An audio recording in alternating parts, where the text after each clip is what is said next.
if blood remains chemically reactive, it stands to reason that any diseases in that blood are also viable, or also dangerous.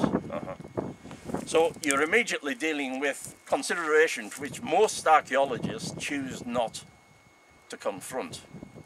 If you've ever watched Time Team, well, I have to, but the point is they never wear barrier gloves. Now, I've seen them do an Easter special about 6-7 years ago at St. Peter's Hospital, York. It's a medieval hospital, and we usually describe this place as the best funded hospital in Britain north of York. I only do that because St. Peter's is better funded than this place. In other words, St. Peter's in York is their marker. They excavated the block drains over an Easter weekend. They excavated the block drains which we'd done the 1/10 of 1% of in 25 years.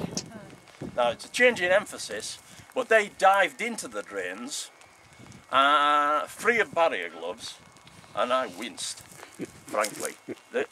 There'd be the identical range of diseases there as here. Now, I don't mind, I have no hostility to poor little Tony Robinson and the rest of them, but they really shouldn't be allowed to do that. Did they ever get ill? Well, we can only hope for long-term illness. Scabby leaves. But you can see, I brought the pot up, and I grow this and I eat it. It's called pudding dock, edible dock, sweet dock, Easter dock. Easter mangians, meaning from the French, misheard and mispronounced. It's everything, passion dock, everything's telling you, eat it at Easter, eat it at Easter. And you throw this in with it, well, it tastes of spinach. That tastes of aniseed. It might not be your ideal mixture, but everybody says this cleans the blood and is a spring tonic. Uh-oh, there's a euphemism. Yes, that's what the monks say. Spring tonics is quite simply a euphemism for an aphrodisiac. Now, why monks should take an interest in this, we can't say. They're probably breaking rule after rule after rule. But we do know there are 6 kilos of this and this in that drain.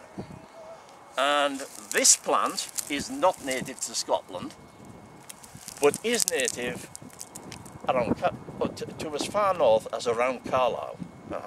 So that's come from France and Italy, and that's come from Carlisle. But somebody's organised the two to come together. So now, is it very high in vitamin C then?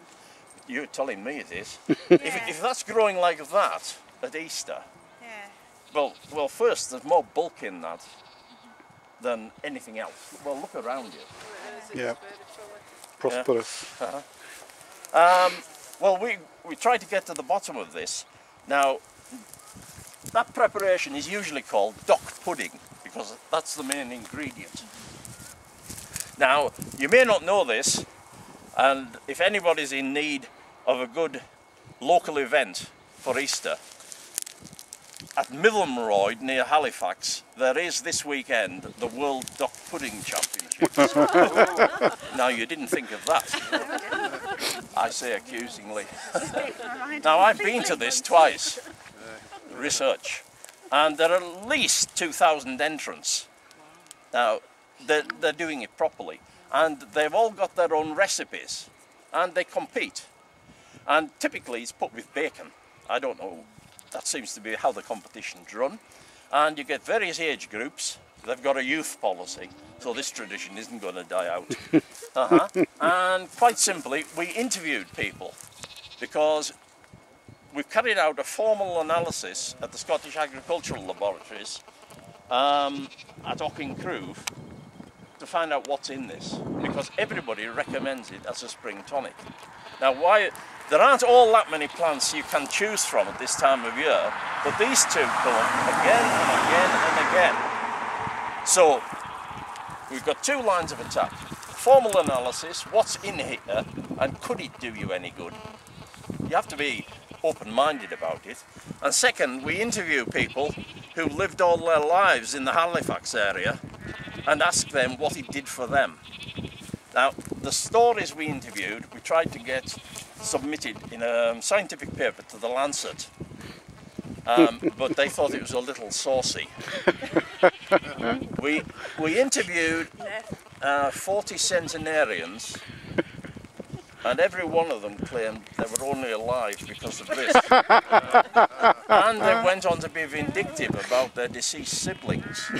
They pointed out that because their brother or sister didn't like this pudding, they are no longer alive. Yeah. There we are. So let that be a lesson to you. Right. Well, if you see us sneaking up at night, picturing this Well, there's no shortage of it. If you can't grow this stuff, you can't grow nothing. anything. You know, it's as simple as that. In this wind, who walked their entire life like that. In other words, he would have been a lifelong cripple.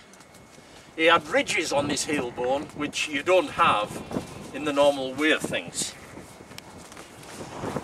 Over here,